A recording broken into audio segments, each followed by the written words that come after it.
Perfect breast size असं काही खरंच आहे का?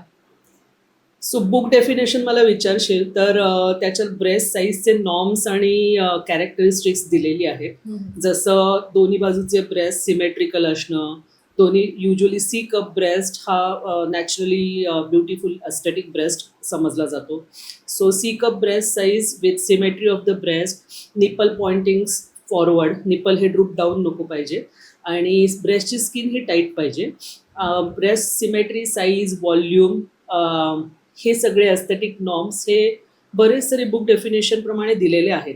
पण आपण परत एकदा प्रत्येक स्त्रीची बॉडी ही वेगळ्या शेपची असते, बोनी स्ट्रक्चर वेगळं असतं, चेस्ट कॅव्हिटी म्हणजे जो बोनी रिप केज आहे त्याच्या शेपप्रमाणे थोडासा ब्रेस्टचा शेप बदलतो. त्याच्यामुळे या सगळ्या गोष्टी कन्सिडर करून तू समजा 100 वुमनचे ब्रेस्ट बघशील तर 100 वुमनचे ब्रेस्ट साईज डिफरंट आहे. सो आपल्याला त्या टोटल हाईट, वेट, चेस्ट, रिप केजचा साईज, त्यांचं बोनी स्ट्रक्चर, त्यांच्या बॉडीवर किती फॅट आहे आणि लाईफस्टाईल कशी आहे याप्रमाणे आपल्याला प्रत्येक व्यक्तीचा ब्रेस्ट एस्थेटिकली ब्रेस्ट साईज कसा बेटर करता येतो हे गणित मांडायला लागतं. ओके. तसं आता तुम्ही म्हणलात सी साईज जो असतो breast size that is better. So how to measure bra size और how to measure the breast size?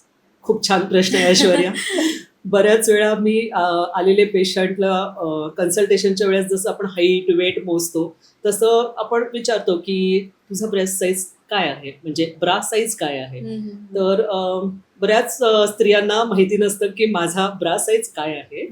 मग मी त्यांना पुढचा प्रश्न विचारते की तुम्ही आता एखाद्या दुकानात गेलात तर कुठला ब्रा साईज मागताय.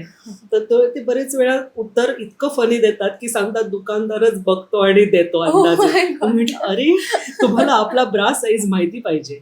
सो तुम्ही थोडंसं अवेअरनेस आपल्या क्लोथिंगच्या बाबतीत घ्या, एस्पेशली ब्राच्या बाबतीत. आता सायंटिफिकली बघायला गेलं तर ब्रा साईज कसा कॅल्क्युलेट करायचा तर ह्याच्यासाठी एक युट्यूबवर छोटासा व्हिडिओ आहे, तो मी तुला नक्कीच दाखवेन. तर त्याच्यात आपल्याला मेजरिंग टेप घ्यायला लागतो ज्याच्यात इंचेस आणि सेंटीमीटरमध्ये मार्किंग्स असतात. त्याच्यात आपल्याला पहिले ब्रेस्टचा जो प्रॉमिनंट पार्ट आहे निप्पल लेवलला त्याचं एक मेजरमेंट घ्यायला लागतं. तो फॉर एक्झाम्पल ती 40 इंचेस आहे आणि मग त्याच्यानंतर आपण ब्राचा बेल्ट जिथे बांधतो त्याचं मेजरमेंट घ्यायला लागतं. ते चेस्ट डायमीटरचं मेजरमेंट असतं. तर bust size minus chest diameter size इंचेसमध्ये, म्हणजे समजा हा 40 साईज असेल तुझा ब्रेस्टच्या निप्पलच्या लेवलला आणि ब्राच्या बेल्टच्या साईज लेवलला तो 36 इंचेस असेल. तर 40 मायनस 36 केलं तर 4 इंचेसचा डिफरन्स आहे.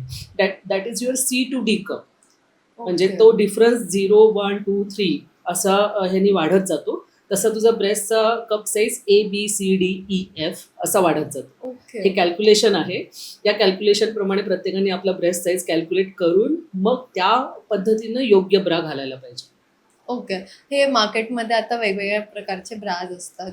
सो असे पुशअप ब्रा आहे किंवा normal bra, which bra is best for the breast? Best bra असं डेफिनेशन तुम्हाला विचारशील तर ब्रेस्ट ला कम्प्लिटली अकोमोडेट करणारी, तुमच्या साईजला मॅच होणारी जी ब्रा आहे ती ब्रा तुमच्यासाठी बेस्ट आहे. त्याच्यासाठीच तुम्हाला ब्रेस्टचं साईज माहिती पाहिजे.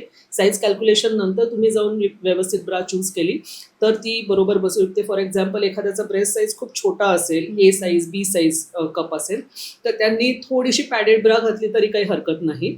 पण ब्रा चूज करताना ब्रॉड बेल्टवाली ब्रा आणि full cup coverage bra without underwire push up bras हे बेटर आहेत, कम्फर्टेबल आहेत, दिवसभर घालण्यासाठी खूप कम्फर्टेबल आहेत.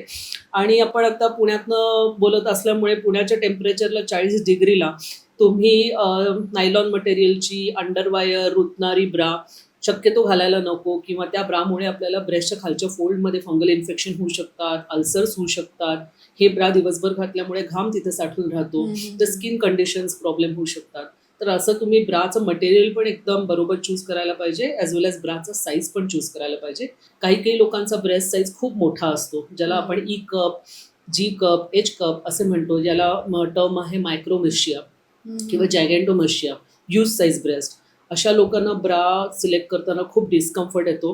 बरेच वेळा इंडियन मार्केटमध्ये D साईज नंतरच्या ब्रा ज्या आहेत त्या ओपनली मार्केटमध्ये अवेलेबल नाही आहे. मग त्या ऑनलाईन मार्केटमध्ये किंवा तुम्हाला इंटरनॅशनल मार्केटमधनं परचेस करून ऑर्डर करायला लागतात. तर असा मोठा ब्रेस्टचा साईज असेल तर ब्रा रिलेटेड पण प्रॉब्लेम्स भरपूर आहेत. अजून एका मुद्द्यावरती बोलायचं होतं की असं खरंच आहे का की जिम केल्याने ब्रेस्ट साईज किंवा तिथले फॅट्स कमी होतात? अजिबात नाही. सो जिम केल्यामुळे मसल डेव्हलप होतो, ब्रेस्ट नाही. जिम करताय म्हणजे तुम्ही अप्पर बॉडी करताय. अप्पर बॉडीचे एक्सरसाइज केल्यामुळे ब्रेस्टच्या खाली एक पेक्टोरॅलिस नावाचा मसल असतो, जो अप्पर बॉडी एक्सरसाइज केल्याने तो डेव्हलप होतो. पेक्टोरॅलिस डेव्हलप झाला तर तुमचं ब्रेस्ट अजून टाईट दिसणार आहे, बेटर दिसणार आहे, साईज कमी होणार नाही आहे. आणि वेट लॉसमुळे ब्रेस्टचा साईज कमी होईल का? तर तुमचं मॅसिव्ह वेट लॉस असेल, 10, 20, 30 किलो वेट लॉस तुमचं झालेलं आहे, तर ब्रेस्ट नक्की ओघळणार आहे आणि ब्रेस्टमधलंही फॅट कमी होणार आहे. सो ओघळलेलं ब्रेस्ट नंतर तुम्हाला टाईट करायला लागू शकतं. जर तुमचं 30 किलो, 25 किलो, 20 किलो एवढा जास्त वेट लॉस असेल तर येस, ब्रेस्टच्या साईजमध्ये फरक पडणार आहे. पण 4-5 किलो वेट लॉसने तुम्हाला ग्रॉस डिफरन्स येणार नाही, कारण ब्रेस्ट ही फॅट आणि ग्लँडची कॉम्बिनेशन असलेली गोष्ट आहे. त्याच्यामुळे फक्त फॅट नाही आहे, ग्लँड पण आहे त्याला. पण येस, मॅसिव्ह वेट लॉस केला असेल किंवा पोस्ट बेरियाट्रिक प्रोसिजर तुम्ही केले असेल, किंवा आता नवीन मार्केटमध्ये आपल्याला माहितीच आहे की सेमाग्लुटाईड, ओझेम्पिक हे वेट लॉस इंजेक्शन्स आलेले आहेत. तर ते हे वेट लॉस इंजेक्शन तुम्ही 6 महिने घेतले, 1 वर्ष घेतले, तर तुमचं 20-1 किलो वेट लॉस होणार असेल तर ब्रेस्टचा साईज कमी होणार आहे. ओके. मग आता जसं तुम्ही म्हणलात वेट लॉसमुळे ब्रेस्ट सॅगिंग होऊ शकतं, इवन प्रेग्नन्सी नंतर ब्रेस्ट सॅगिंग होऊ शकतं. So what are the solutions for breast sagging? Breast sagging झाल्यानंतर आपल्याला 2 प्रकारे ते करेक्ट करायला लागतं. एक म्हणजे थोडासाच व्हॉल्यूम डिफरन्स असेल तर तुम्हाला ब्रेस्ट ऑगमेंटेशन करून, आयदर ब्रेस्ट इम्प्लांट किंवा ब्रेस्ट फॅट ग्राफ्टिंग करून ते सॅगिंग करेक्ट करता येतं. तुम्हाला अनवॉन्टेड ठिकाणाचं फॅट लायपोसक्शन करून तुम्ही काढू शकतात आणि ते तुम्ही ब्रेस्टमध्ये घालून फॅट ग्राफ्टिंगनी ब्रेस्ट ऑगमेंटेशन किंवा ब्रेस्ट टाईटनिंग करू शकता. दुसरं म्हणजे ब्रेस्ट इम्प्लांट वापरून तुम्ही ब्रेस्टचं सॅगिंग थोडंफार करेक्ट करू शकता.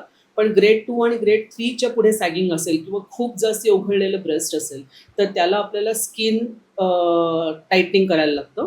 तर आम्ही कॉम्बिनेशन टेक्निक वापरतो, ज्याला आम्ही मॅस्टोपेक्सी म्हणतो. मॅस्टोपेक्सीमध्ये एक्स्ट्रा ओघळलेली स्किन ही ब्रेस्टचा व्हॉल्यूम रिक्रिएट करायला वापरू शकतो. तर त्याच्यात आपल्याला ओघळलेलं जे निपल एरिओला आहे हे आपल्याला वरच्या बाजूला वळवता येतं आणि त्यानेच आपल्याला टाईटनिंग होतं. सो 3-4 प्रकारे आपल्याला प्रोसिजर्स आहेत की ज्याने सॅगिंग करेक्शन करता येतं. Okay. So ma'am, coming on to breast enlargement किंवा ब्रेस्ट साईज वाढवण्यासाठी लोक होम रेमेडीज करतात, हा ऑइल लाव, तो ऑइल लाव. सो ते खरंच करणं योग्य आहे की नाही योग्य? सायंटिफिकली विचारशील तर ब्रेस्ट एनलार्जमेंटसाठी फक्त 2 टेक्निक FDA अप्रूव्ह आहेत किंवा इंटरनॅशनली ॲक्सेप्टेड आहेत. ते म्हणजे फॅट ग्राफ्टिंग आणि दुसरं म्हणजे ब्रेस्ट इम्प्लांट. या 2 टेक्निकशिवाय कुठल्याही टेक्निकने तुमचं परमनंट ब्रेस्ट व्हॉल्यूम वाढू शकत नाही. ब्रेस्ट मसाज केल्याने ब्रेस्ट स्किन बेटर होईल, साईजमध्ये काहीही फरक पडणार नाही. ब्रेस्ट एनलार्जमेंटसाठी काही टॅबलेट्स येतात. तर ऑनलाईन पण बरेच आम्हाला फोन येतात की मॅडम तुम्ही फक्त टॅबलेट सजेस्ट करा, आम्हाला सर्जरी नको आहे किंवा आम्हाला कुठली प्रोसिजर करायची नाही आहे. तर सर्जरी आणि प्रोसिजर नको असेल तर टॅबलेट्स फॉर्ममध्ये कुठलीही अशी ट्रीटमेंट अवेलेबल नाही आहे. होमिओपॅथी, आयुर्वेदिक, मसाज किंवा अजून योगा अशा कुठल्याही टेक्निकनी ब्रेस्ट साईजमध्ये काहीच फरक पडणार नाही आहे. आणि या टेक्निक करून तुम्ही थोडासा वेळ वाया घालू शकता किंवा थोडंसं तुम्हाला बॉडीला बेटरमेंट, मसाज केल्याने बेटरमेंट वाटणार असेल तर ते करू शकता. पण साईजसाठी नक्कीच काही ह्याचा उपयोग नाही आहे. आणि कुठल्याही टॅबलेट घेतल्या तर त्या बऱ्याचशा टॅबलेट ज्या असतात त्या हॉर्मोनल टॅबलेट्स असतात आणि हॉर्मोनल, ब्रेस्ट ही हॉर्मोनल ग्लँड आहे. सो हॉर्मोनल टॅबलेट घेतल्या तर तुमच्या युटरसवर त्याचा परिणाम आहे, तुमच्या बॉडी फॅटवर त्याचा परिणाम आहे, तुमच्या स्किनवर परिणाम आहे, तुमच्या हेअरवर परिणाम आहे. सो असे कुठलेच आपल्याकडे टॅबलेट्स नाही आहेत की त्या फक्त ब्रेस्टवर ॲक्ट करतील आणि तुमच्या बॉडीतल्या दुसऱ्या कुठल्याही ऑर्गनवर त्या ॲक्ट करणार नाहीत. अशा टॅबलेट्स नाही आहेत. त्यामुळे टॅबलेट्स वाढवायला, ब्रेस्ट साईज वाढवायला कुठल्याही टॅबलेट्सनी असा साईज वाढत नाही.